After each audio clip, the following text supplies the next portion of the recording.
Assalamualaikum sahabat-sahabat yang dirahmati Allah. Hari ini saya akan menceritakan seorang kakek tua renta yang berusia 80 tahun lebih dituduh sebagai maling. Namun sebelumnya saya sarankan untuk menuliskan sholawat Nabi Muhammad agar kelak sholawat ini menjadi saksi untuk mendapat syafaat di akhirat. Like dan subscribe ke channel ini sangat membantu menyebarkan dakwah Islam dan menjadi amal jariah. Pak Jaya duduk di teras rumah kayunya yang sederhana.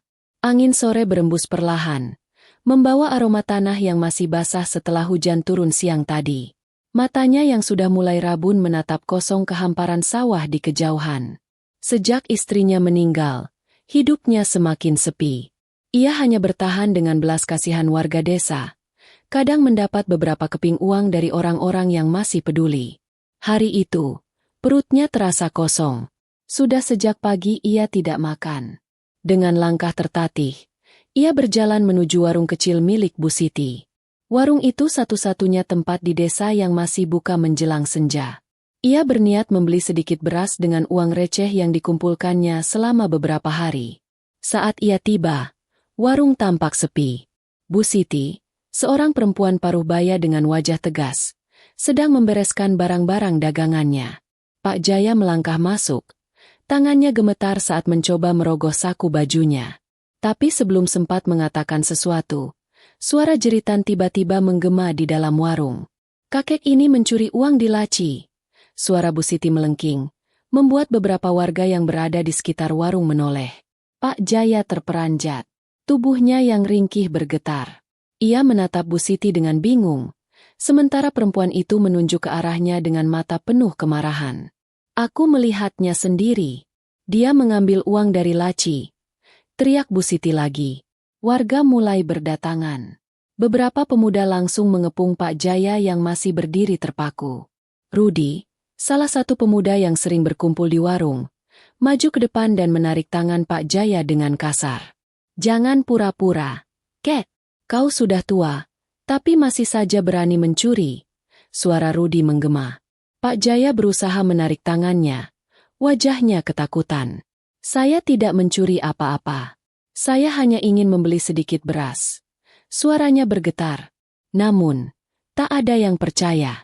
Tatapan sinis mulai mengarah padanya.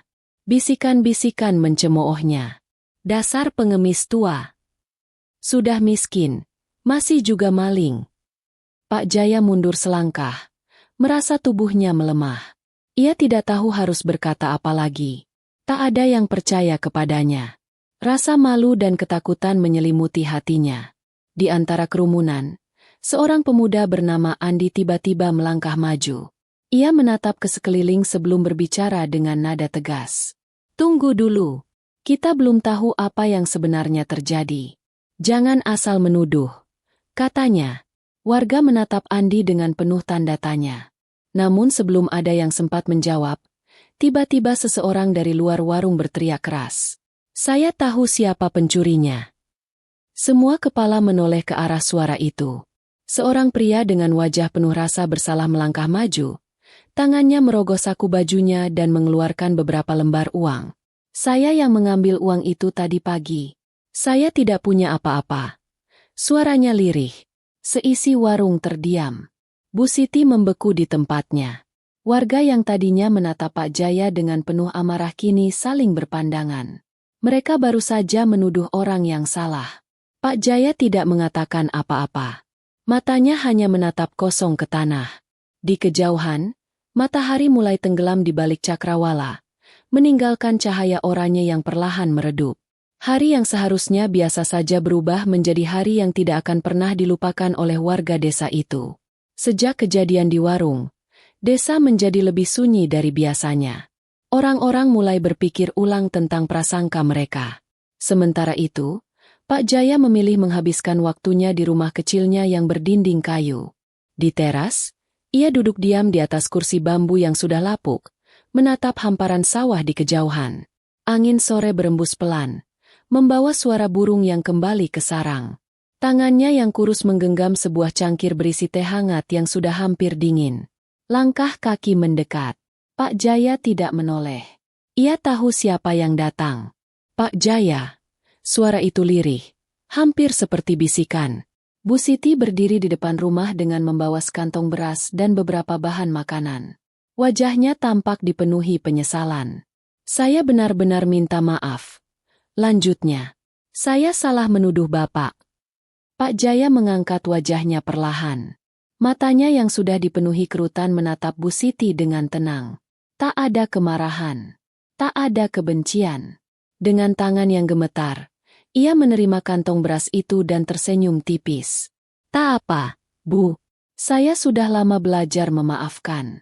Hidup ini terlalu singkat untuk menyimpan dendam." Bu Siti menunduk.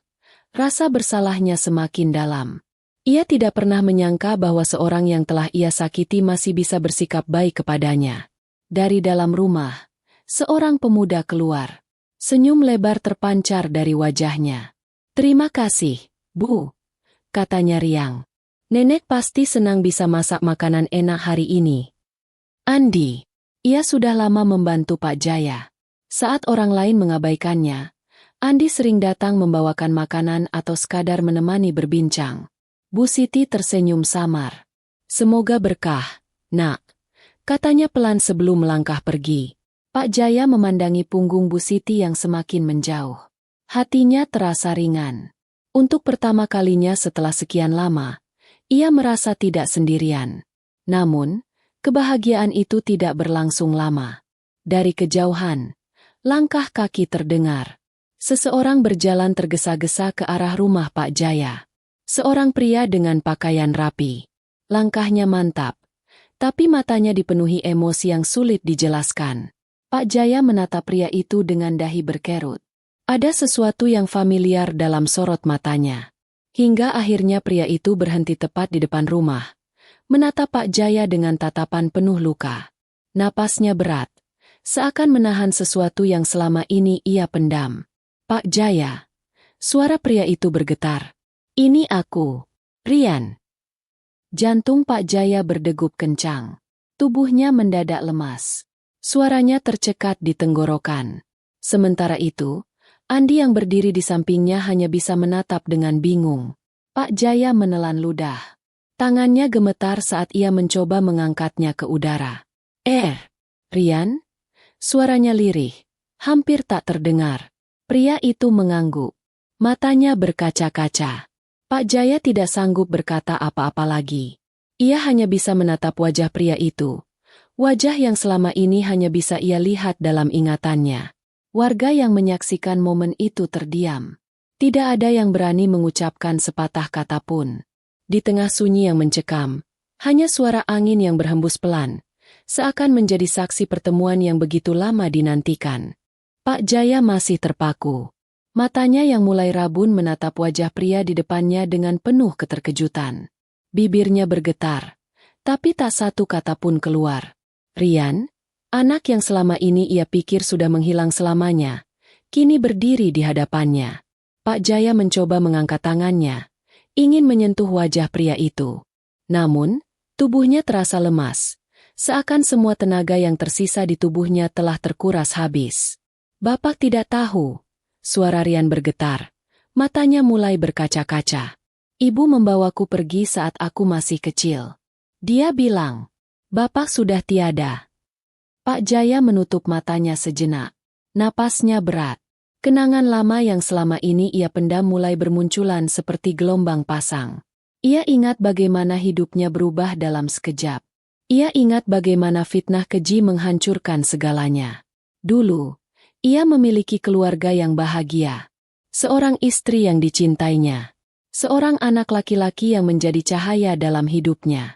Namun, semuanya hancur saat ia dituduh melakukan sesuatu yang tidak pernah ia lakukan. Ia dijebloskan ke penjara.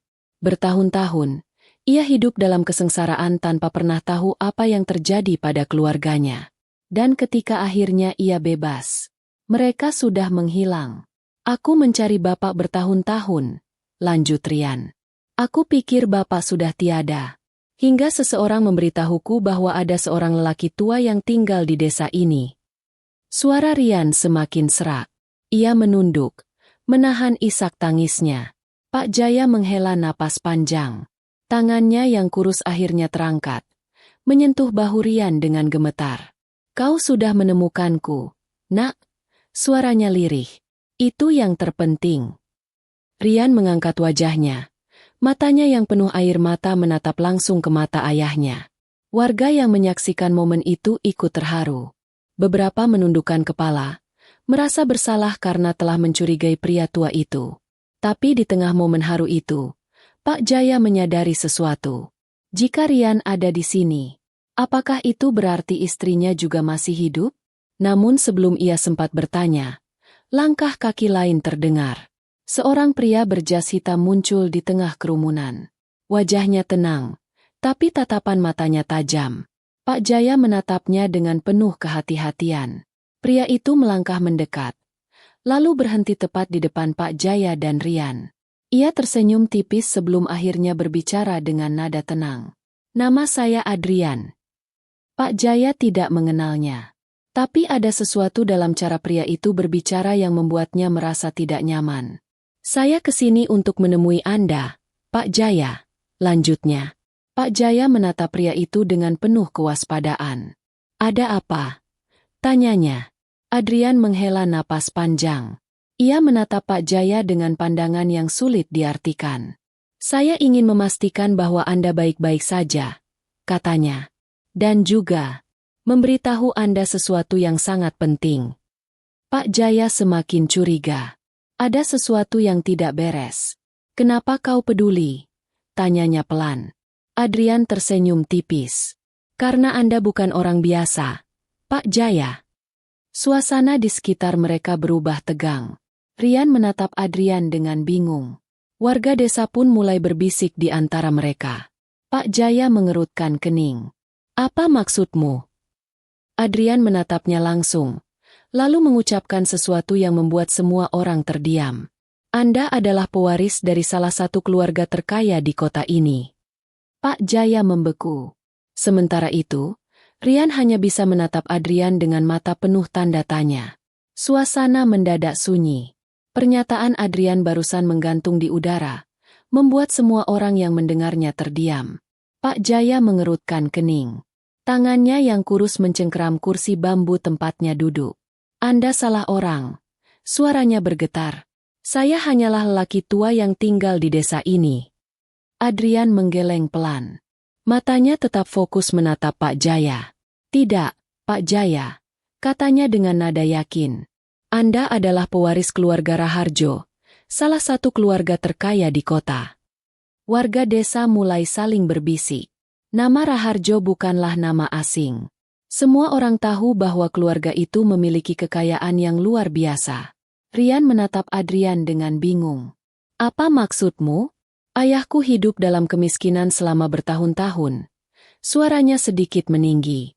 Jika dia memang pewaris keluarga kaya, kenapa hidupnya seperti ini? Adrian menghela napas panjang. Karena 30 tahun lalu, ada orang yang ingin beliau menghilang. Pak Jaya terdiam. Napasnya tersengal. Adrian melanjutkan. Anda bukan hanya dijebak dalam kasus yang tidak pernah Anda lakukan, Pak Jaya, katanya pelan. Mereka ingin Anda keluar dari kehidupan mereka agar mereka bisa mengambil alih kekayaan keluarga Anda. Pak Jaya merasakan tubuhnya melemah. 30 tahun lalu, ia memang dijebloskan ke dalam penjara atas tuduhan yang tidak pernah ia lakukan. Ia mengira semua itu hanya kebetulan buruk. Tapi ternyata, ini bukan sekadar fitnah biasa. Jadi, semua ini hanya konspirasi. Suaranya hampir berbisik. Adrian mengangguk. Dan sekarang, mereka mulai panik karena kabar bahwa Anda masih hidup mulai tersebar. Pak Jaya mengusap wajahnya dengan tangan yang gemetar. Selama ini ia hidup dalam kemiskinan. Dituduh maling. Dihina. Dianggap tidak berharga. Namun, kenyataan yang jauh lebih besar kini terbuka di hadapannya. Rian menatap Adrian dengan wajah tegang. Siapa mereka? Tanyanya. Adrian terdiam sesaat sebelum menjawab. Orang-orang yang saat ini memegang kendali atas harta warisan keluarga Anda. Rian mengepalkan tangan. Jadi mereka mengira ayahku sudah mati? Adrian mengangguk. Dan sekarang, mereka tahu bahwa beliau masih hidup. Tiba-tiba, Suara ban mobil berdecit keras terdengar dari kejauhan. Semua kepala menoleh ke arah jalanan desa. Sebuah mobil hitam melaju cepat ke arah mereka. Adrian langsung berubah waspada. "Kita harus pergi sekarang," katanya tegas.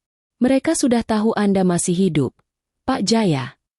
Warga desa terpaku di tempatnya. Pak Jaya menelan ludah. Untuk pertama kalinya dalam hidupnya, ia merasa nyawanya benar-benar terancam. Mobil hitam itu melaju semakin dekat. Cahaya lampunya yang terang menusuk mata, menciptakan siluet gelap di tanah yang berdebu. Warga desa menyingkir ke pinggir jalan, beberapa bahkan mundur ke dalam rumah mereka, merasa ada sesuatu yang tidak beres. Adrian berdiri tegap di depan Pak Jaya dan Rian, wajahnya tegang. "Kita harus pergi sekarang," katanya dengan nada tajam. Pak Jaya menelan ludah. Tubuhnya sudah terlalu tua untuk menghadapi situasi seperti ini, tapi nalurinya memberitahu bahwa Adrian tidak bercanda. Mobil itu berhenti mendadak tepat di depan rumah Pak Jaya. Pintu belakang terbuka perlahan. Dari dalam, seorang pria turun dengan langkah mantap. Ia mengenakan setelan mahal, dengan rambut yang tersisir rapi dan wajah tanpa ekspresi.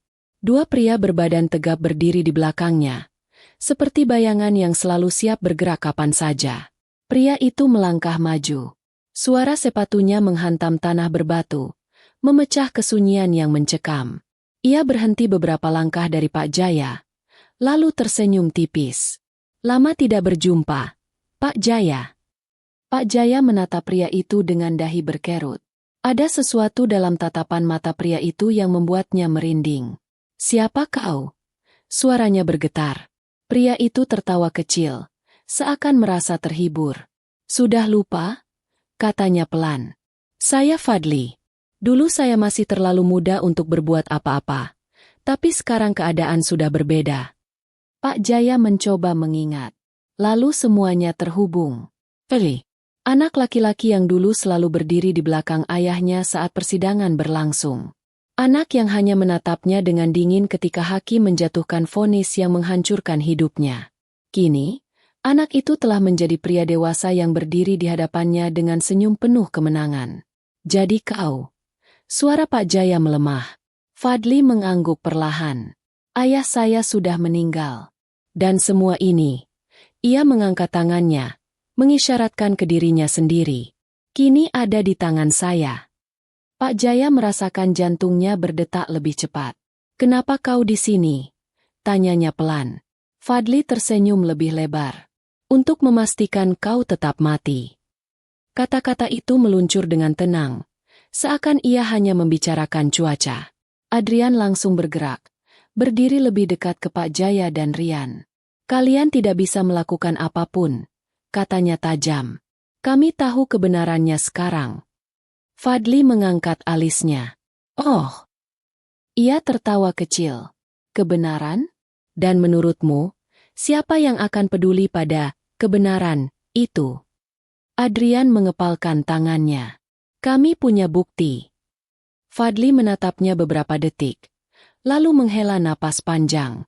"Kau pikir aku datang ke sini tanpa persiapan?" Ia menoleh kedua pria di belakangnya, lalu mengangguk singkat. Salah satu pria itu mengangkat teleponnya, menekan sesuatu di layar. Beberapa detik kemudian, ponsel Adrian berbunyi. Ia meraihnya dengan cepat, melihat pesan yang baru saja masuk. Wajahnya langsung berubah pucat. "Bagaimana?" Fadli tersenyum miring. "Bukankah menarik?" Adrian menatap layar ponselnya dengan mata yang membulat. Semua bukti yang ia kumpulkan menghilang, hapus, seolah-olah tak pernah ada. "Kau?" Adrian mengangkat wajahnya dengan marah. Fadli menyeringai. "Kau tidak tahu dengan siapa kau berhadapan, Adrian." Pak Jaya merasakan tubuhnya melemah. Ia pikir semua ini sudah berakhir. Ia pikir akhirnya ia bisa hidup dengan tenang. Tapi ternyata, pertarungan baru saja dimulai. Adrian masih menatap layar ponselnya dengan ekspresi tegang. Semua bukti yang selama ini ia kumpulkan tentang Pak Jaya, dokumen, rekaman, bahkan saksi-saksi yang berhasil ia hubungi, lenyap begitu saja. Fadli tetap berdiri tenang di depan mereka. Senyumnya tipis, penuh kemenangan. Kau sebaiknya tidak melawan, katanya dengan nada santai. Karena setiap langkah yang kau ambil, aku sudah selangkah lebih maju. Pak Jaya menelan ludah. Rian mengepalkan tangannya. Ia ingin berbuat sesuatu, tapi tidak tahu harus bagaimana. Adrian menarik napas panjang. Tatapannya tajam. Pak Jaya, katanya pelan, tetap menjaga ekspresi tenangnya. Kita harus pergi dari sini sekarang. Pak Jaya menoleh ke arahnya. Fadli mengangkat tangan sedikit, memberi isyarat pada dua pria di belakangnya. Tahan mereka, katanya santai. Dua pria berbadan besar itu langsung melangkah maju. Saat itu juga, Adrian bergerak cepat. Ia mendorong Rian dan Pak Jaya ke belakang. Lari! Rian langsung menarik tangan Pak Jaya dan berlari secepat mungkin ke jalanan desa yang mulai gelap. Teriakan warga terdengar di belakang mereka. Kejar mereka! Suara langkah kaki menghantam tanah dengan keras. Pak Jaya hampir terjatuh. Tubuh tuanya sudah terlalu lemah untuk berlari secepat ini. Ayah, bertahanlah. Rian menariknya lebih kuat. Adrian berlari di belakang mereka, menjaga jarak dari pengejar yang semakin mendekat. Jalan desa berkelok tajam, dikelilingi sawah dan kebun yang luas. Mereka harus bersembunyi. Di depan, ada sebuah lumbung tua yang sudah lama tidak terpakai. Ke sana. Rian menunjuk ke arah lumbung. Mereka menerobos masuk ke dalam, bersembunyi di balik tumpukan karung beras yang sudah berdebu. Napas mereka memburu. Di luar, suara langkah kaki semakin dekat. Kemana mereka pergi? Suara salah satu pria berbadan besar terdengar. Cari ke seluruh desa. Mereka tidak akan bisa lari jauh. Pak Jaya menahan napas. Rian menggenggam tangannya erat, mencoba menenangkan detak jantungnya yang berdebar kencang. Adrian mengintip dari celah papan kayu. Orang-orang Fadli masih berkeliaran di luar. Mereka tidak punya banyak waktu. Kita tidak bisa tinggal di sini lama, bisik Adrian. Begitu mereka kembali, kita akan terjebak. Pak Jaya mencoba mengatur napasnya. Rian menoleh ke Adrian. Kita harus bagaimana? Adrian berpikir sejenak. Aku punya tempat persembunyian di kota. Kita harus sampai ke sana sebelum mereka menyadari kemana kita pergi. Pak Jaya menatap Adrian dengan mata lelah. Kenapa kau melakukan ini? Suaranya pelan. Adrian menatapnya balik, lalu tersenyum samar. Karena kebenaran masih ada, Pak Jaya, katanya. Dan selama kita masih hidup, kita masih punya kesempatan untuk mengungkapnya. Suara langkah kaki semakin menjauh. Adrian memberi isyarat. Sekarang. Mereka kembali ke jalan, melangkah dalam bayang-bayang malam, menuju arah yang tidak diketahui. Sementara itu, di kejauhan, Fadli berdiri dengan tatapan dingin. Ia mengeluarkan ponselnya, menekan satu nomor. Begitu panggilannya tersambung, ia berbicara singkat. Mereka kabur. Lalu ia tersenyum tipis. Tapi mereka tidak akan bisa pergi jauh. Langit malam semakin gelap. Jalan setapak yang mereka lalui dipenuhi bayangan pepohonan tinggi yang bergoyang perlahan ditiup angin. Pak Jaya berusaha mengatur napasnya. Usianya yang sudah renta membuat pelarian ini terasa lebih berat. Rian menggenggam tangannya erat. Ayah, kita hampir sampai, bisiknya. Adrian berjalan sedikit di depan mereka. Sesekali menoleh ke belakang untuk memastikan mereka tidak diikuti. Kita harus keluar dari desa sebelum fajar, katanya pelan. Begitu matahari terbit, orang-orang Fadli akan menyebar lebih luas. Pak Jaya mengangguk pelan. Tubuhnya lelah, tapi tekadnya masih bertahan. Di ujung jalan setapak, sebuah mobil tua sudah menunggu. Seorang pria dengan wajah keras duduk di balik kemudi. Adrian membuka pintu dan memberi isyarat agar mereka masuk. Cepat. Rian membantu Pak Jaya naik ke dalam mobil sebelum dirinya sendiri ikut masuk. Adrian duduk di samping sopir, lalu menoleh ke belakang. Kita akan menuju kota. Di sana lebih aman. Pak Jaya hanya diam. Pikirannya dipenuhi banyak hal. Mobil mulai bergerak, meninggalkan desa yang kini penuh ancaman. Di kejauhan, Beberapa bayangan bergerak di antara pepohonan. Fadli tahu mereka akan melarikan diri. Dan ia tidak akan membiarkan itu terjadi. Perjalanan ke kota terasa panjang. Jalanan sepi. Hanya sesekali mobil lain melintas. Pak Jaya menyandarkan kepalanya ke jendela. Ia menatap keluar, melihat sawah-sawah yang kini tertutup embun malam. Bagaimana jika mereka menemukan kita? Suara Rian pecah dalam keheningan. Adrian tetap menatap lurus ke depan. Mereka pasti akan menemukan kita, katanya datar. Pertanyaannya, apakah kita siap saat itu terjadi? Rian mengepalkan tangannya. Apa rencanamu? Adrian menghela napas panjang. Kita harus sampai ke tempat persembunyian dulu. Setelah itu, kita susun langkah berikutnya. Pak Jaya masih diam. Terlalu banyak hal yang ia pikirkan.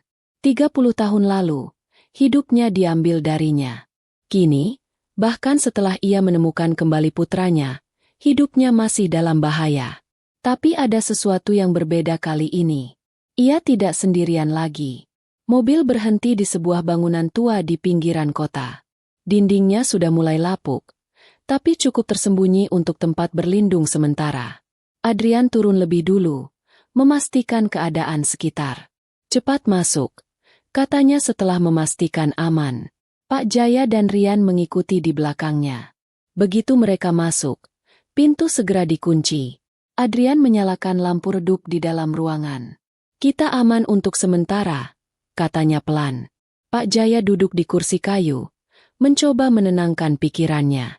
Rian berdiri di sampingnya. Wajahnya masih tegang.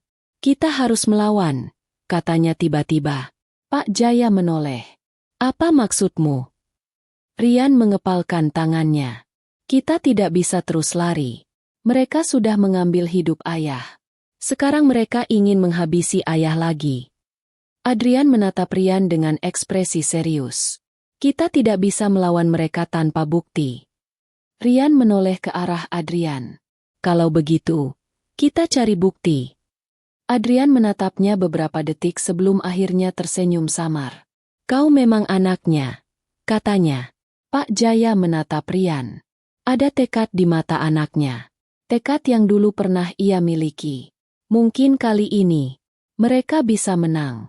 Pagi menjelang dengan sinar matahari yang samar menembus jendela kecil di rumah persembunyian mereka.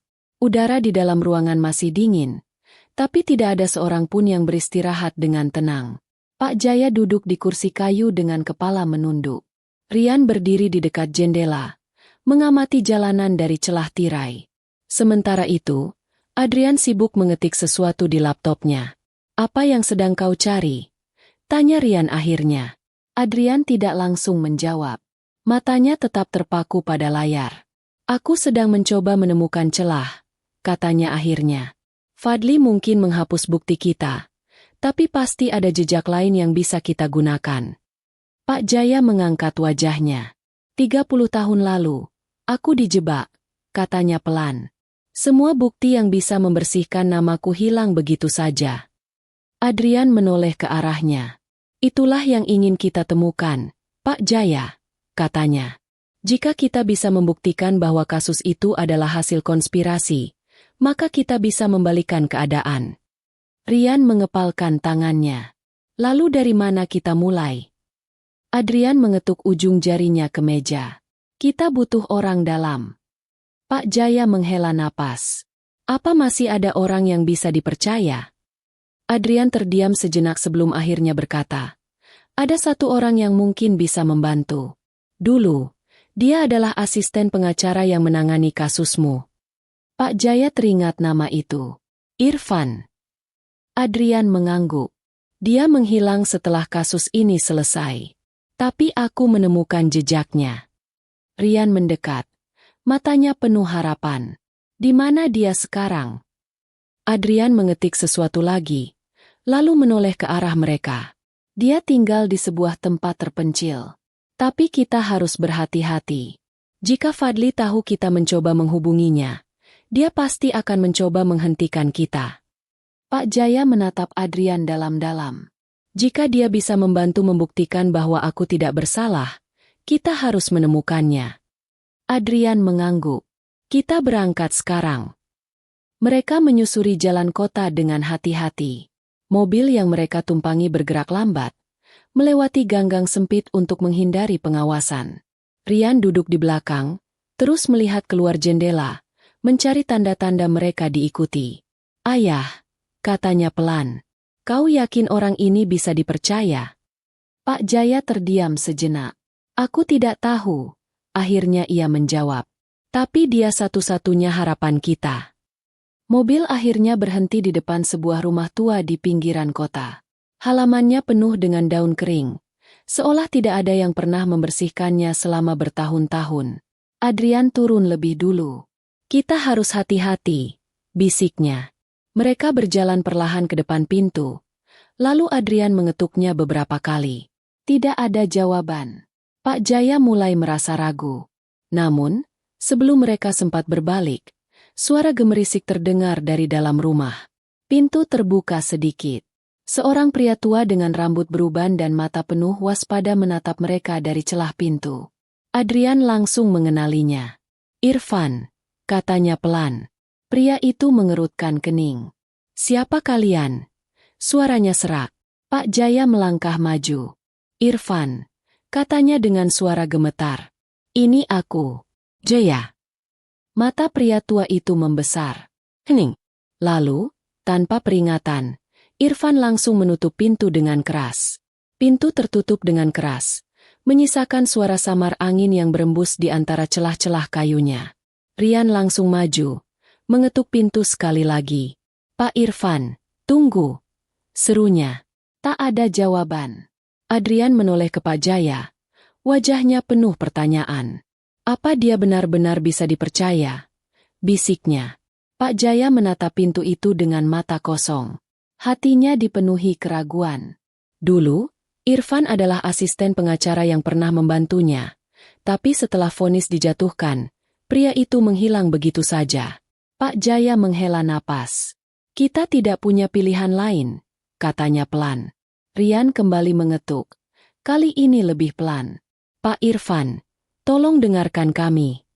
Suara langkah kaki terdengar dari dalam. Sejenak, mereka berpikir pria itu benar-benar mengabaikan mereka. Namun, setelah beberapa detik, kunci pintu berputar perlahan. Pintu terbuka sedikit. Mata Irfan terlihat dari celah itu, penuh kewaspadaan. Kalian harus pergi, katanya singkat. Adrian langsung menahan pintu sebelum bisa tertutup lagi. Kami tidak akan pergi sampai kau mendengar apa yang harus kami katakan, katanya tegas. Irfan menatapnya tajam, lalu mengalihkan pandangannya ke Pak Jaya. Kenapa kau kembali? Suaranya terdengar lelah. Pak Jaya menelan ludah. Kau tahu alasannya, jawabnya. Irfan terdiam. Napasnya berat. Seakan ada beban yang selama ini ia pikul sendirian. Akhirnya, ia membuka pintu lebih lebar. Masuklah. Ruangan di dalam rumah itu berantakan. Tumpukan buku hukum dan dokumen-dokumen tua berserakan di meja kecil di sudut ruangan. Cahaya matahari yang masuk melalui jendela berdebu memberikan suasana suram. Irfan duduk di kursi kayu, sementara yang lain mengambil tempat di sekitarnya. Pak Jaya menatap pria tua itu dengan mata penuh harap. Aku butuh bantuanmu, katanya langsung. Irfan mengusap wajahnya, lalu menatapnya dalam-dalam. Bantuan? Katanya dengan nada getir. Setelah 30 tahun, kau datang kepadaku untuk meminta bantuan. Pak Jaya tetap diam. Irfan menghela napas. Aku tidak bisa, katanya akhirnya. Rian menatapnya tajam. Mengapa? Tanyanya dengan nada menekan. Irfan menoleh kepadanya. Kalian tidak tahu apa yang sebenarnya terjadi. Adrian bersandar di kursinya. Jadi jelaskan kepada kami. Irfan menggeleng. Kalau aku bicara, aku bisa mati, katanya lirih. Pak Jaya mengepalkan tangannya. Kau tahu aku tidak bersalah, kan? Suaranya bergetar. Irfan menatapnya lama. Lalu, akhirnya, ia mengangguk pelan. Aku tahu, katanya. Tapi mengetahui sesuatu dan bisa membuktikannya adalah dua hal yang sangat berbeda. Adrian maju sedikit, mencondongkan tubuhnya ke depan. Kau tahu siapa yang menjebaknya?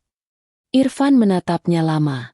Lalu, dengan suara nyaris berbisik, ia berkata, Fadli bukan dalang sebenarnya.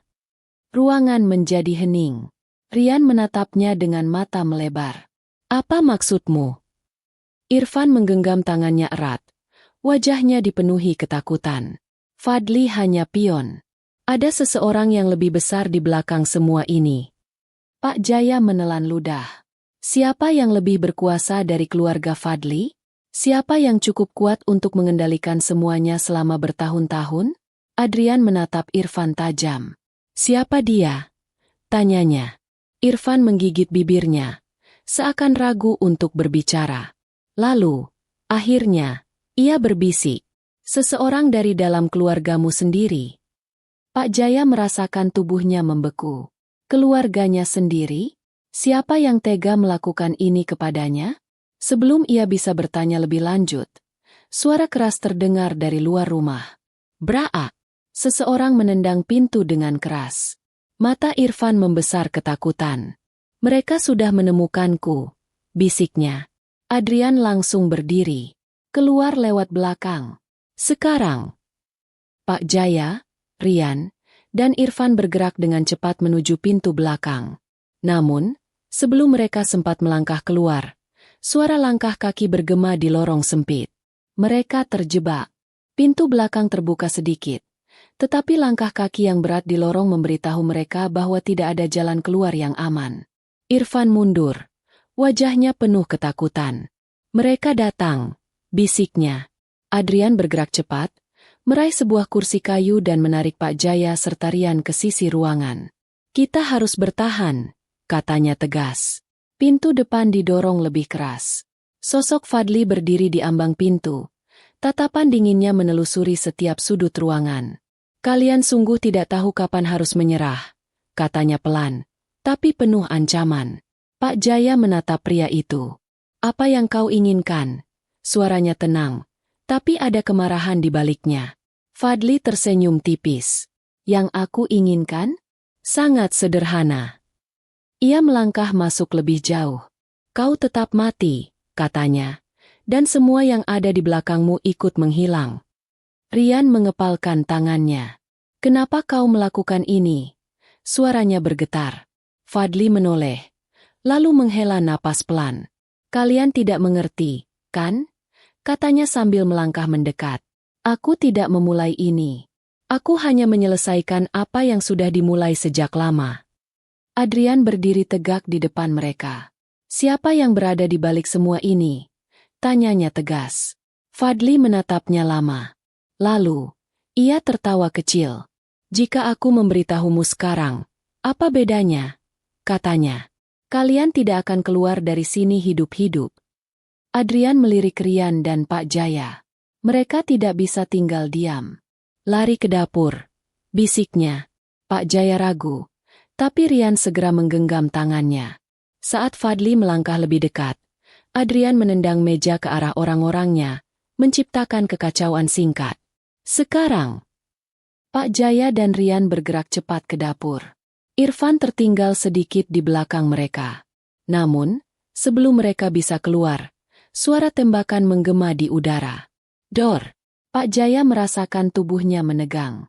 Saat ia menoleh, matanya membesar. Irfan berdiri di ambang pintu, tubuhnya perlahan melemah. Tangan gemetarnya menyentuh dadanya. Tempat darah mulai merembes melalui kain bajunya. Pak Jaya mengulurkan tangannya. Irfan.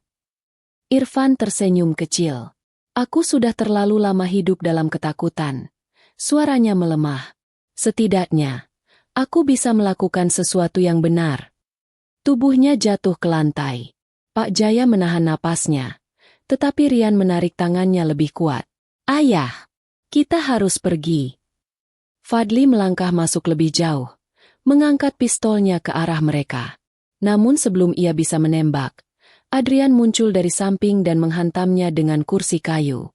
Fadli terjatuh. Pergi sekarang, teriak Adrian. Pak Jaya dan Rian berlari keluar melalui pintu belakang. Jantung mereka berdetak kencang. Mobil mereka tidak jauh. Mereka segera masuk. Rian menghidupkan mesin dengan tangan gemetar. Saat mobil melaju, suara teriakan terdengar di belakang mereka. Tapi mereka tidak menoleh. Mereka harus pergi. Mereka harus bertahan.